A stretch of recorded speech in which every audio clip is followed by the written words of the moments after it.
Hey ladies and gentlemen, my name is Dean from Team Limited and I'm here today, very honoured to be joined by the wonderful Laura Liles, who is a life coach, who is a business coach, and who is a motivational speaker.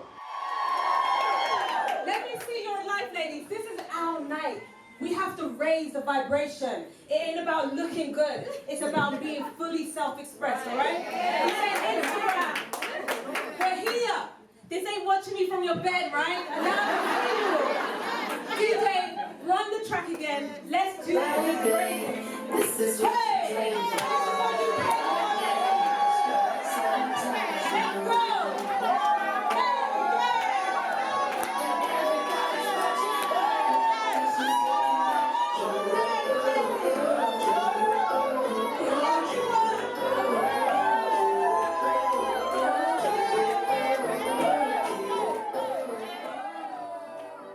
The reason I've invited Laura here today is because she is an inspiration to myself and to many. She's a leader in what she does, and I just really want you guys to get some information from her. So before I talk anymore, Laura, please tell the audience who you are.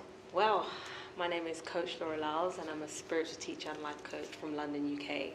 And my mission is very simple, is to help 1 million women to become the highest expression of themselves possible. What I've found is that many women are stuck in a story of lack, of low self-belief, and because of something that's happened in their past, an experience or a relationship has stopped them from being who they were designed to be. So my goal is not to tell them what to do or how to live, but to help them remove the blocks that have been stopping them from becoming the woman that they know they were supposed to be. Yeah. So I'm a life coach and I coach women. I've coached thousands of women from all around the world, and the goal is 1 million. Yeah. The goal is 1 million, and that's a very quite powerful and really big number, big achievement. So why is it 1 million? What's the significance? Yeah, I mean, when I first started, I said 1,000, and we did that pretty soon. So I was like, wait, and 1,000 is not even enough. Like, if I really want to change women's lives, there's so many, and I know I'm not for everyone. I'm okay with that. So I said 1 million is a good number. If I can contribute to the world, give 1 million women a good start in life, then I've contributed what I want to before I leave this earth. Yeah.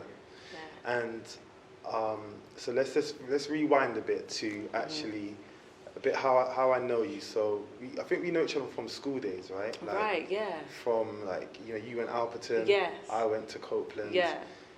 In this area, in northwest London. And we kind of got reacquainted again about a year ago, maybe 18 months ago. Started talking a bit more regularly, and then you called me one day and you asked me to provide some equipment and also DJ at your event. Yes. And why I wanted to talk about that is because you said the original goal was 1,000 women. When I was in the room that night, I saw close to 300 women just in that room that one night, and I literally haven't really seen anything like that before. Especially someone who's not American, not a pastor, not, I don't know, some multi-millionaire or billionaire. Someone who's very relatable, down to earth, but powerful. You know, the way you commanded that room that night. I know that event was for women, really, but me as a man in that room, I felt very much touched, moved, and inspired, and I felt like I was meant to be there too. Yes.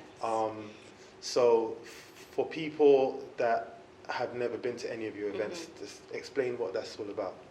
I mean, so I normally coach online, and online is where it's at because I can hit people from all around the world. But we like to do our annual event. So we did that event, and I was like, I definitely want the best of the best. So that's why I connected with you for the lighting and the sound. Yeah. But yeah, that event was to really for me to see and connect with the audience. I feel like on social media, I just see the texts and the little pictures. I wanted to see them and feel them and really coach face to face. Yeah. So that event was for women to have a chance to connect with other women and to learn in real time, get their questions answered, and just be in a space where we can create something great for the year. So we do it at the beginning of every year, and it sets them off for the rest of the year, which is powerful. Yeah, and I remember talking about you talk to women on social media, but that's your audience. I remember you a few times on that night saying, like, ladies, I'm really here. Yeah. Like, Yeah. I think people get used to just looking and yeah. not really, I guess, being engaged or being present. Right. But you kept saying a few times, hello, like, ladies, I'm here. I'm like, here. you can talk to me, you can touch me, like, I'm right here. Yeah. And, you managed to get people that probably would have never spoken in public or never shared about what's going on for them personally to step outside their comfort zone, to stand up in front of a full room, to get on the microphone and literally share what's going on for them with total strangers, and you coach them there and then. Real time, And listen, I haven't seen that before. Wow. So how do you, obviously we're going to talk a bit about your story, but you mentioned these women who sometimes don't feel confident and empowered. Right. Well, tell us your journey. How do you get from sometimes, I guess, maybe doubting yourself, which we all do, to then standing up in front of over 200, almost 300 women, and then getting them to not only talk about themselves, but being confident enough to, I guess, guide them to a new mindset and mentality. Everything happens in real time in that room. It wasn't scripted, it wasn't planned. And my thing is, confidence is a big thing with women. Many women, people lack confidence. So why I get them to stand up, and I know they're scared, I know they don't want to do it in front of people, but why I try to get them to stand up? Because when they speak, they are putting something into the world, they are bringing something into the world, and they don't know who they're going to connect with. We had one woman come to the event, the same event, speak up at the event about her school that she wants to open in her country, and it sparked someone else to be like, hey, I can help you. I remember, And she's gone on to do great things. So it's like, we need to have our voice. So I like to put people on the spot, and that helps them build their confidence. Because I can sit down and tell them, oh, look in the mirror, say your affirmations, write down what you want to become. No, nothing beats standing up, get up in the front of the room, and let's speak. Let's do it now. If your voice shakes, let it shake.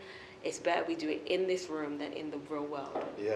So I coach in real time. I love seeing them grow. I love coaching on the spot and having them experience what it feels like to be scared, then overcome it.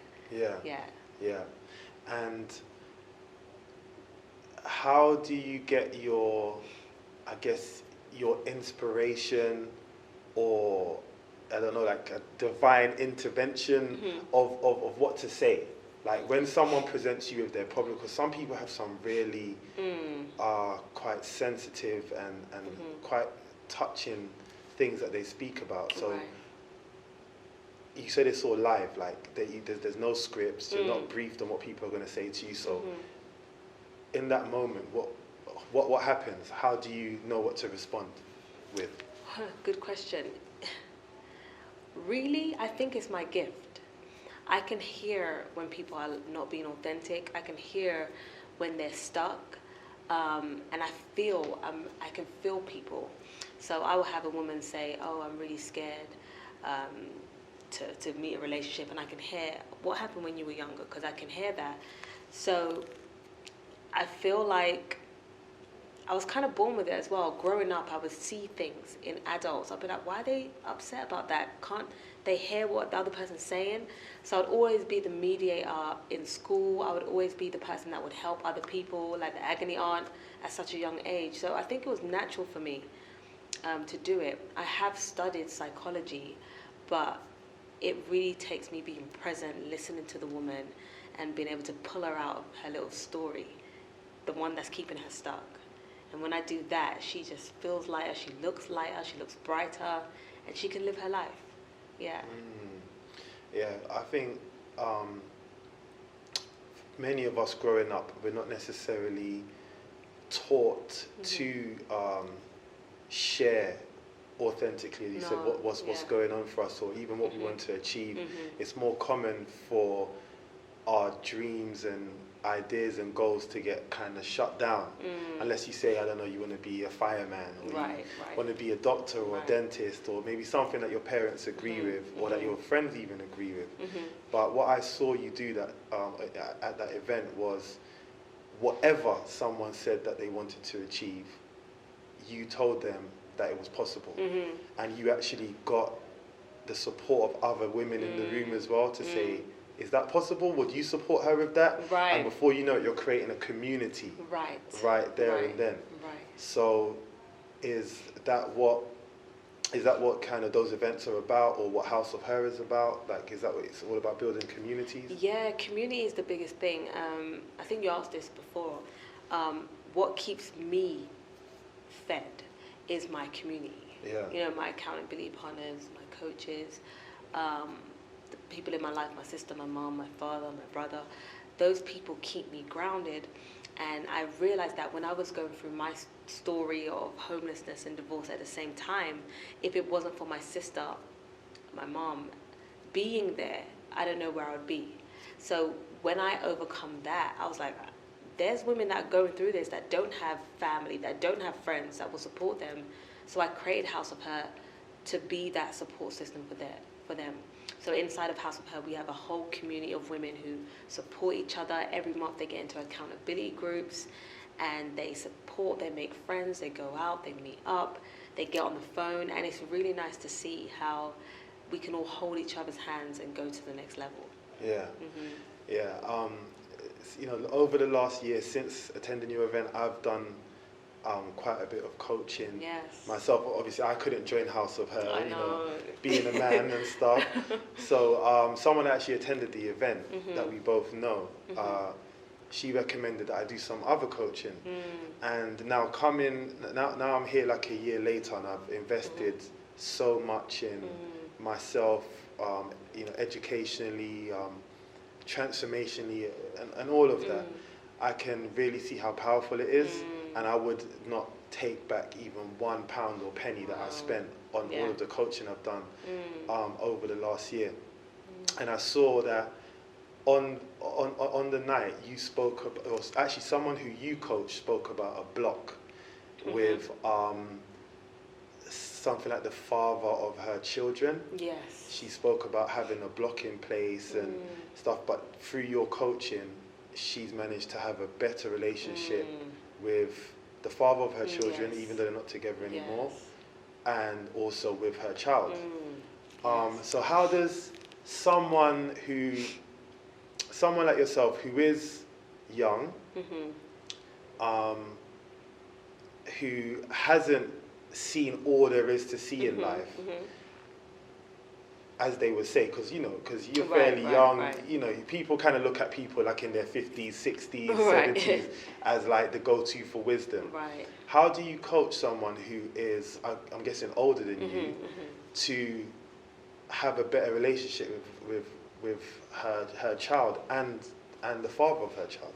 It's really interesting you say that. When I first started House of Her, I thought I was going to get young people. I thought I was going to get young girls out of college. That's what I thought.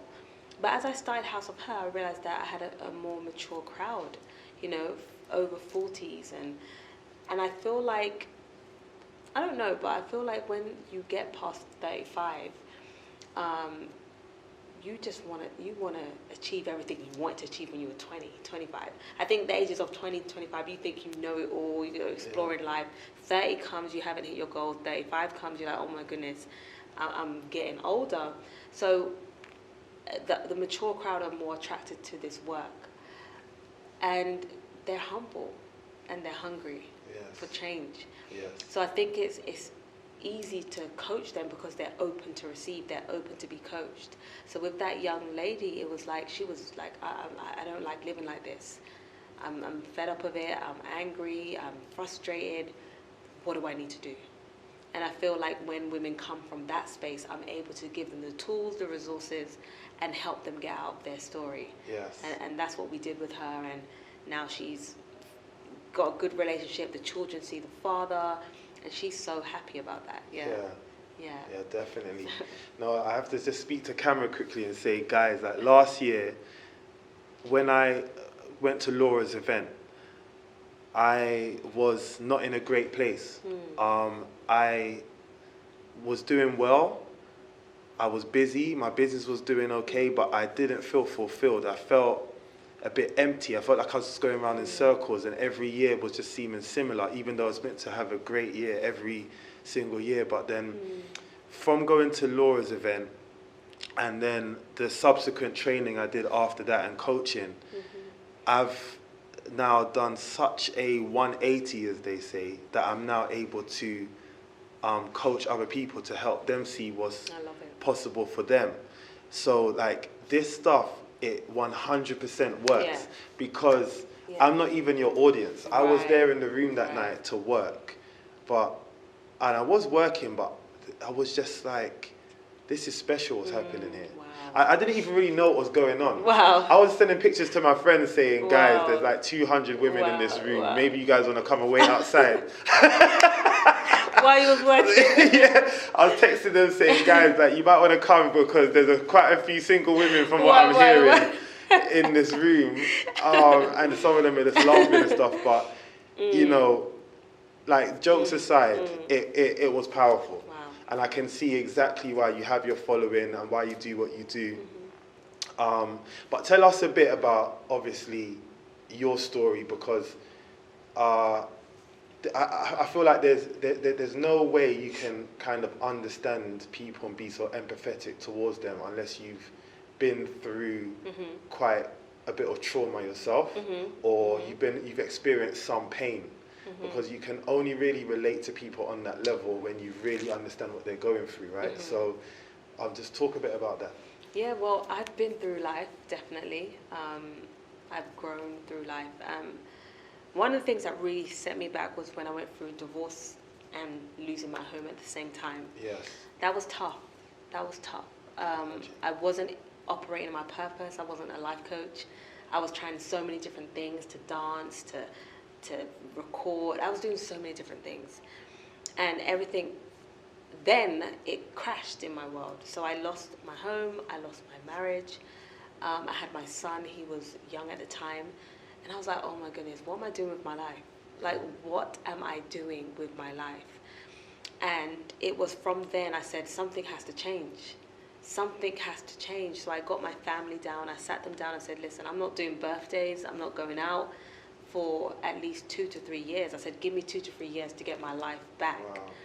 And I used, I don't know if you know this, but when I was in that space, I lost my home, lost everything. I had my car, and there was an event in the United States, a conference, and I didn't have no money, but I had a car. So we sold the car to get the plane ticket and the hotel over there. And that was the best thing I ever done. It was the best experience ever. Went over there, learned information.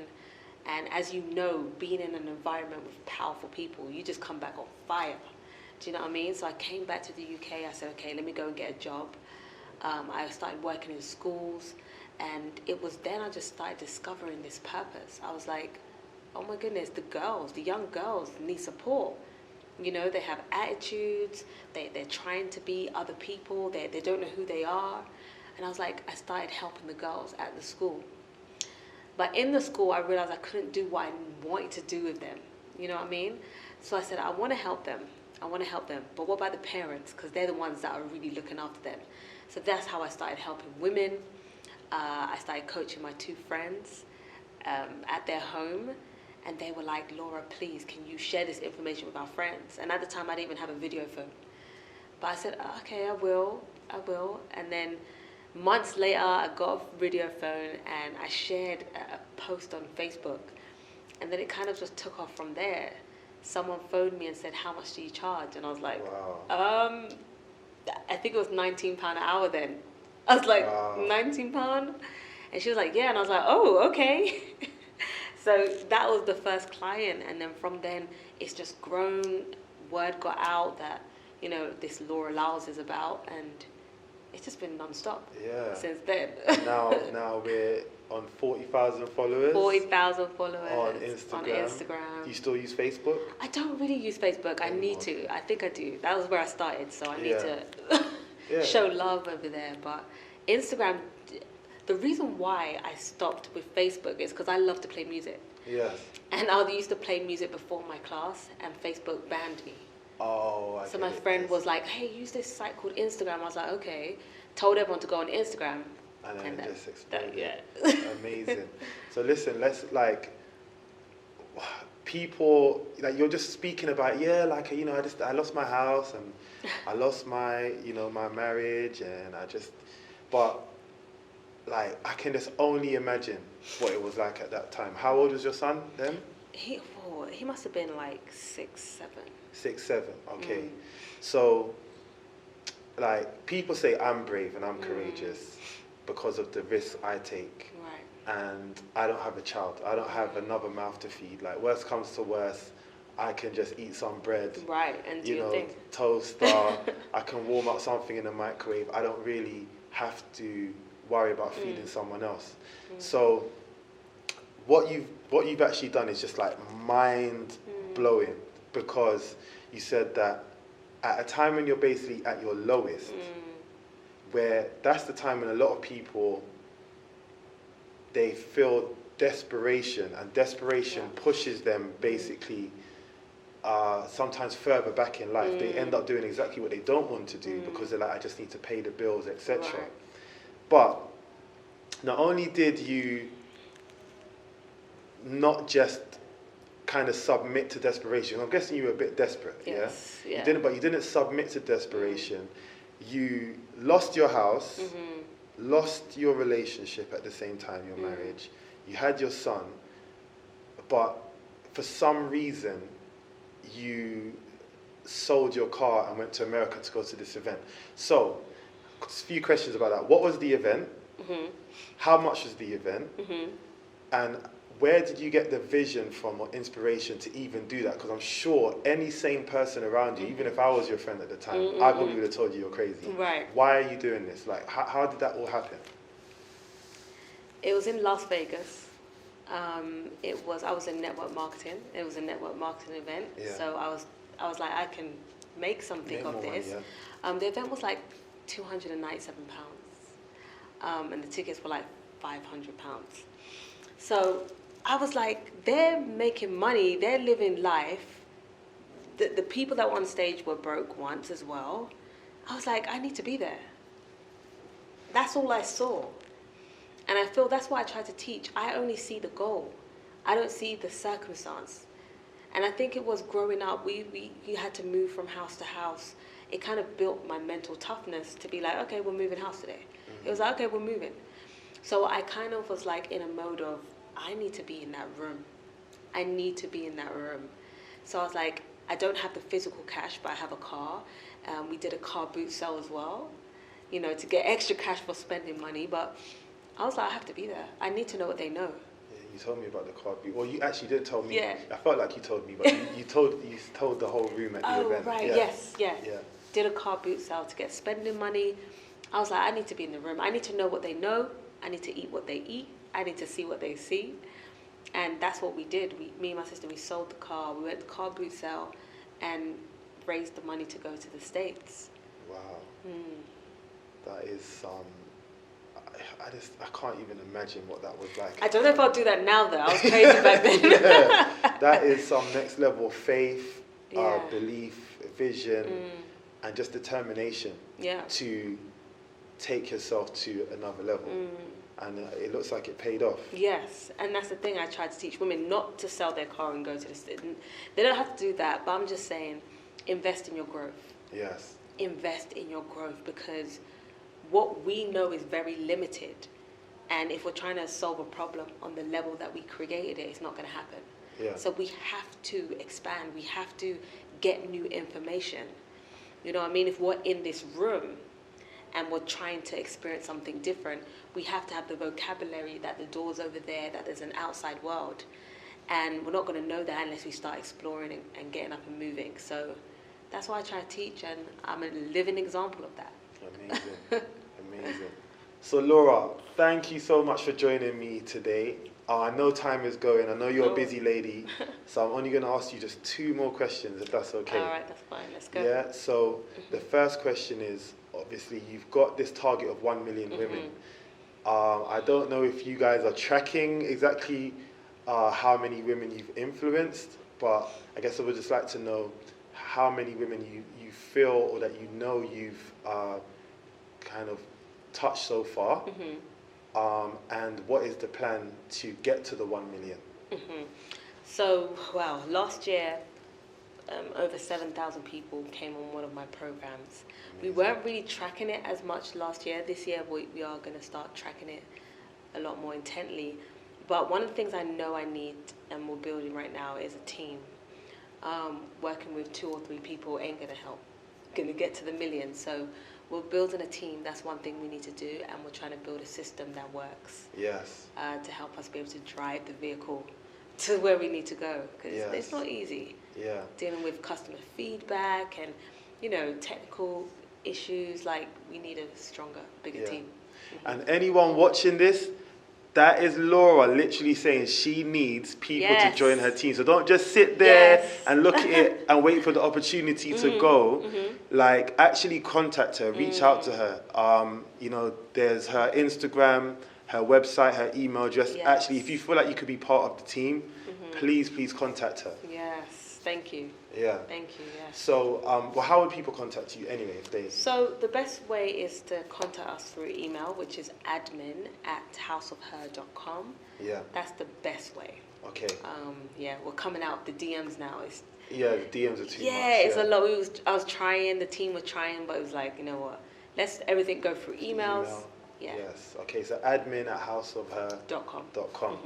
Great stuff. All right, so that leads me to my last question of, you kind of just put an opportunity out there for people watching this, but for the audience that have reached this far in the video, yes, whether they are men or women, but obviously your organization is set up for women. So what is the last kind of thought, idea, sentiment that you want to leave this audience with right now? Well, I just want to say, go and be great. Do what you have to do to be great. Go learn a skill. Go and connect with people. Broaden who you are. Expand who you are. Read, study. But just go and be great. Go and do what you've been called to do. Find what you've been called to do. And the way you do that is by exploring, trying new things, meeting new people, and just go and be great. Excellent. And I'm going to have one tag-on question there, just because of something you said.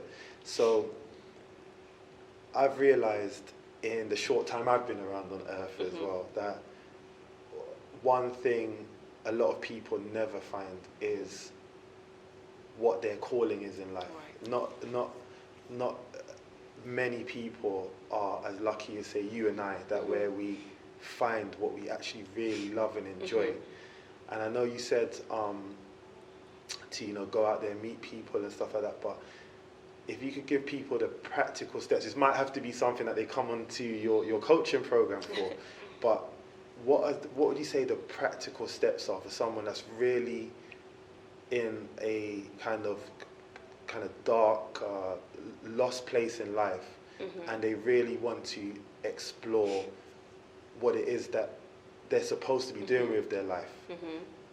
How can, and that's a big question, but like what kind of practical steps would you say to take? Well, I was having a conversation the other day with someone, and I say my whole thing is, in House of Her, I teach is life is always speaking to you. And I believe our calling, our purpose is speaking to us, but we're not listening. Not listening, wow. And the reason and how we get to that is, what is the thing that people compliment you on the most? What is the thing that you find yourself naturally doing?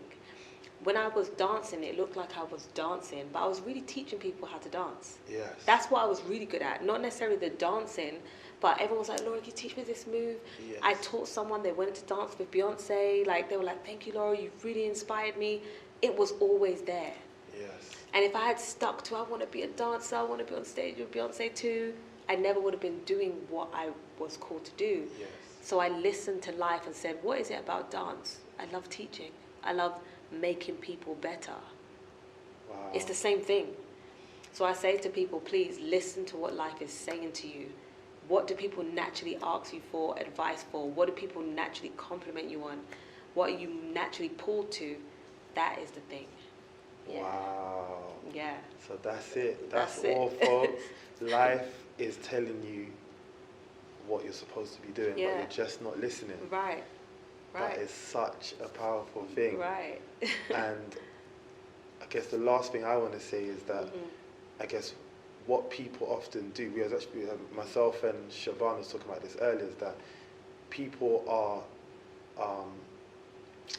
really so not listening, I guess, is that when they are being complimented, when they are being kind of acknowledged and stuff, they're so quick to turn it away. Yes. That it's like, no way, no, that's not good. Yeah, no, that's not I'm me. not good enough, I'm not pretty enough, I'm not slim enough, I'm not smart enough, I'm Yeah. not tall enough, I'm not rich enough.